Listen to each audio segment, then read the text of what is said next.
Kenapa iklan yang kita buat kadang-kadang tidak mendapat sambutan seperti yang kita jangkakan, sedangkan kita dah keluarkan duit yang banyak, tetapi hasilnya tak seperti yang kita mahu. Okey, ada satu sebab kenapa saya akan terangkan. Benda ini saya dah terangkan biasanya di dalam kelas-kelas marketing yang kami jalankan sepanjang tempoh 2018 hingga 2023. Kemudian saya kencing. Tapi ilmu yang ada tu saya cerita balik dalam ni supaya ianya dapat digunakan, dan insyaAllah ia masih ada relevansnya. Okay, zaman sekarang adalah zaman orang scroll kan? Ada handphone kan? Orang akan scroll. Jadi apabila itu berlaku, kita kena pastikan apabila orang nampak iklan kita, orang berhenti daripada scroll. Bagi dia berhenti sekejap. Untuk buat macam tu, kita kena tahu apa yang kita nak buat. Jadi saya nak cerita apa benda yang kami letak dalam iklan kami supaya orang berhenti scroll paling kurang dalam 5 hingga ke 10 saat untuk video ataupun untuk poster. Okay. Salah satu cara yang kita boleh buat adalah kita meletakkan kehadapan social proof. Social proof maksudnya orang beli barang, kita tunjuk ni ada orang beli barang. Tetapi untuk kes klinik ni, dia agak istimewa kerana klinik ini dia yang menguruskannya adalah doktor, dan doktor itu terlalu sibuk. Apabila mereka terlalu sibuk, mereka tidak mempunyai gambar-gambar yang sesuai, dan kebanyakan waktu gambar yang mereka berikan pada kami tidak menepati apa yang kami kehendaki. Kriteria dia tak cukup. Jadi saya dan tim saya datang ke klinik tersebut untuk mengambil gambar. Okey. Pertamanya, bila kita buat iklan yang kita letakkan tu biasanya dalam bentuk kita ialah orang tengah scroll kan. Kita letak kat depan muka dia, kita hulur kat dia. Jadi benda tu mengganggu dia. So kita pastikan iklan itu, kalau nak ganggu dia, pastikan tepat pada orangnya. Kalau dia terus scroll, maksudnya orang itu tidak tepat. Paling kurang kalau iklan tu tepat pada orangnya, dia berhenti scroll. Itu yang penting. Kalau iklan tu tepat pada orang tu berhenti daripada tatal ataupun scroll newsfeed, scroll handphone dia, media sosial dia.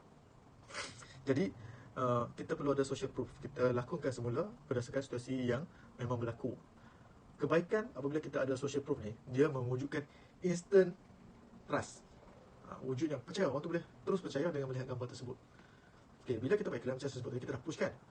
Kemudian kalau orang nak tahu kita punya servis ataupun produk kita, ataupun kita punya apa yang kita nak tawarkan tu boleh dipercayai ataupun tak, benda itu bergantung dia boleh percaya dekat kita ataupun tak dengan gambar ataupun video kita letak.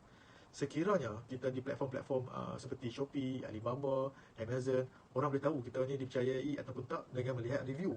Tetapi apabila kita letak iklan depan muka orang, dia nak tengok review dekat mana? Itu persoalan yang perlu kita fikirkan dan selesaikan. Jadi bila kita letak gambar tersebut, barulah orang rasa percaya tu boleh wujud, boleh dibina. Okey, kedua, yang seterusnya, kita juga bila kita letak social proof tu, nanti saya tunjuk lah, saya rasa saya akan tunjuk dalam gambar dalam video ni sekali. Bila kita letak social proof tu, dia juga memberi gambaran kepada bakal-bakal pelanggan ataupun prospek kita. Memberi gambaran apa yang mereka dapat berdasarkan apa yang mereka lihat dalam video dan juga gambar poster. Mereka dapat bayangkan dah. Dia tak macam mana sesetengah iklan yang kita tengok dekat media sosial, dia gambaran sahaja, dia tak betul-betul, dia macam banyak edit, terlalu berat sangat pada edit. Jadi benda tu sebenarnya mewujudkan orang rasa sangsi. Contohnya burger tu kembang, elok besar je. Tapi bila beli di premis, burger tu kecil sahaja. Kita tak nak benda itu berlaku apabila kita buat iklan. Jadi kita kena bagi social proof yang menunjukkan apa yang pelanggan mungkin akan dapat semasa mereka datang ke tempat kita atau klinik tersebut. Mungkin dia akan dapat. Dan yang terakhir, ini yang sangat-sangat tips yang sangat yang mana dia akan menjimatkan kita punya kos. Menjimatkan kita punya kos. Contoh, kita nak buat video, kita nak buat poster, kita mestilah ada model siapa yang akan bercakap, siapa yang akan duduk dalam gambar tersebut. Kalau ikut betul-betul, kita nak keluarkan kos model ni, yang sangat mahal. Walaupun model amateur, kemungkinan besar rate harga dia mesti bermula daripada 50 hingga 300, 400. Ada yang cecah ribuan ringgit lah, untuk amateur dan profesional. Tetapi dengan kaedah yang kami pakai ni, sebenarnya kita tak perlukan model yang handsome, model yang kacak, cantik, ataupun model yang terkenal. Kita tak perlu pun untuk kes yang klinik inilah. Tetapi kalau anda buat produk pakaian, produk-produk yang melibatkan kecantikan, kita kenalah cari orang yang lebih sesuai. Untuk kes ini, untuk kita punya klinik ni, kita pakai diri saya, pakai anak kepada staff di klinik tersebut. Seingat saya anak dia lah.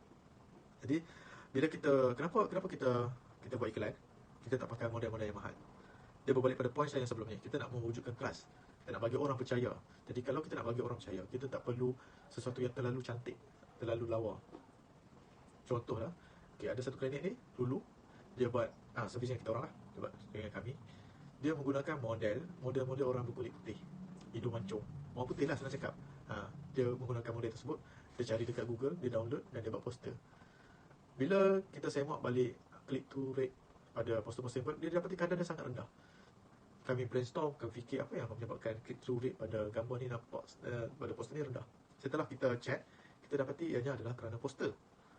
Jadi apa yang kami minta adalah kami minta staff-staff di klinik tersebut menjadi model.